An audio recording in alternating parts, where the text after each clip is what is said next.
Welcome back to another Explainer. Today, we're unpacking a nation that is absolutely defined by breathtaking economic booms and, well, staggering social divides. I'm talking, of course, about Brazil.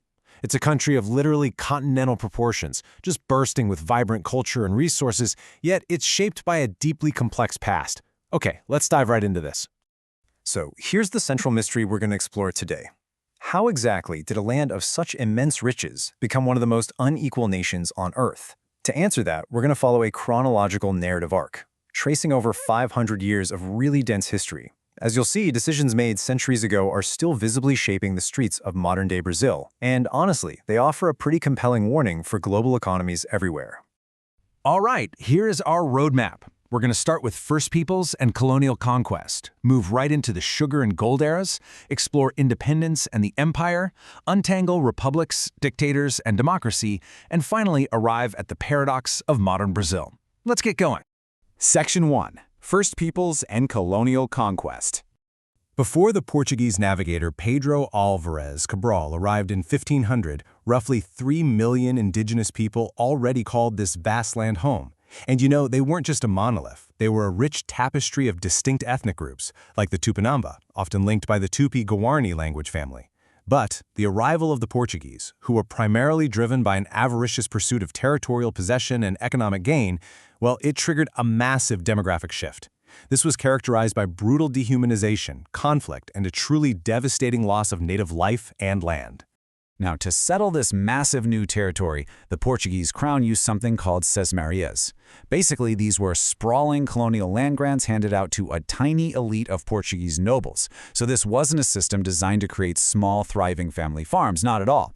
Instead, the crown effectively handed over massive chunks of the continent to the wealthy few. And these sesmarias, they laid the permanent, highly unequal groundwork for Brazil's modern wealth and land gap. Literally, when you look at the struggles of urban favelas today, you are seeing the direct historical echo of a land distribution system established way back in the 1500s.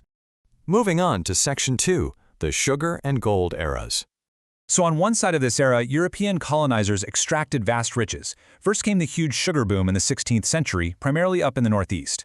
Then, late in the 17th century, a massive gold rush completely exploded in the interior region of Minas Gerais. But, on the other side, this immense wealth generated for the crown came at a devastating human cost. It was exacted first on the indigenous populations and soon after on enslaved Africans. It was essentially a society structured entirely around extreme wealth extraction at the absolute top, heavily supported by forced labor at the bottom. And here is a really sobering reality that we need to talk about. Brazil was, by a wide margin, the single largest importer of enslaved Africans in the entire Western Hemisphere. For nearly 3.5 centuries, slavery wasn't just, a part of the economy. It was the brutal backbone of both the sugar and gold booms. For generations, this institution cemented deep social and racial inequalities that heavily influenced the country's long-term development. All right, Section 3, Independence and the Empire. Now this is wild. In 1808, fleeing Napoleon, the entire Portuguese royal court actually packed up and moved across the Atlantic to Brazil. Talk about a long commute, right? This completely unique event paved the way for 1822, when the king's son, Dom Pedro I, essentially declared independence from Portugal and just made himself emperor. For decades, Brazil was a monarchy, an authoritarian yet constitutional one, which surprisingly managed to keep this massively fragmented, continent-sized country unified. Later, under his son, Dom Pedro II, slavery was finally abolished in 1888. But then, just 1 year later in 1889, a military coup deposed the emperor, completely ending the monarchy and installing a republic. Which brings us to Section 4, Republics, Dictators, and Democracy. Modern Brazil became a true political pendulum, constantly swinging back and forth between authoritarian regimes and fragile democratic periods. You've got the Republic starting in 1889, which was plagued by political machine corruption. Then, the Vargas era kicks off in 1930, culminating in the Estado Novo dictatorship under Getulio Vargas. And that was a time that paradoxically brought intense modernization and labor reforms alongside absolute authoritarian rule. Later on, a US-backed military dictatorship takes over in 1964, lasting over 2 decades, until we finally see a return to constitutional democracy in 1988. It's literally a century of intense political whiplash. But despite all that political turbulence, consider the economic momentum. 7%. That was Brazil's remarkable average annual economic growth rate during the 20th century. I mean, this massive growth fundamentally transformed the entire landscape of the nation. So how did they actually achieve that 7%? Well, it happened in three main steps. They started the century primarily as an agricultural exporter. Think coffee and sugar. Then, driven by global crises like the Great Depression, they aggressively pursued what's called import-substituting industrialization. That's essentially forcing the country to manufacture basic goods domestically rather than buying them from abroad. Finally, this evolved into modern manufacturing, which turned Brazil into an industrialized global player and eventually a key member of the BRICS coalition. However, this economic miracle definitely cast a heavy shadow. During the U.S.-backed military dictatorship from 1964 to 1985, state secrecy laws covered up deep political repression, censorship, and severe human rights violations, which included the torture and imprisonment of thousands of people by the Brazilian state. So during the 1970s, sure, the country experienced incredible GDP growth, hitting 8.6%, but that wealth was built right over the top of a deeply oppressed populace. Then, the pendulum swung back toward the people with the Constitution of 1998. This was a massive turning point. Formed after 21 years of military rule, it restored civil liberties and explicitly mandated democratic participation. Crucially, it also laid the groundwork for some really significant social progress, including the creation of SUS, which is Brazil's universal public health system, and it mandated widespread educational reforms.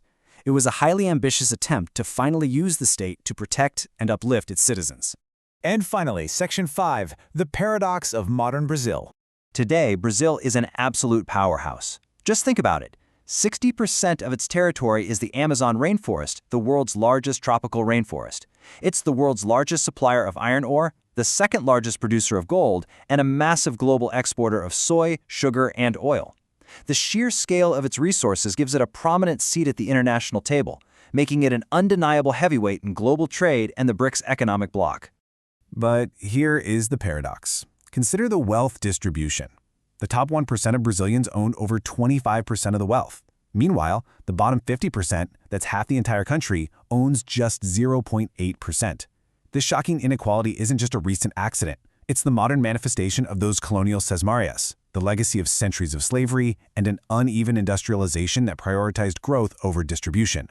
And that data translates to a really stark human reality. Despite being a top global economy, over 13 million Brazilians go to sleep hungry. And today, the country continues to grapple with intense political polarization and deeply entrenched corruption scandals that have implicated administrations across the entire political spectrum. The historical habit of interlocking political machines and patronage still creates significant hurdles for fair governance today. Which leaves us with this final, provocative thought. Can this global powerhouse finally balance its immense natural wealth with its desperate need for social equality?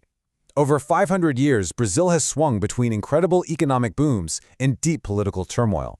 How it navigates this historical pendulum in the 21st century won't just define its own future, but will ripple across the entire global economy.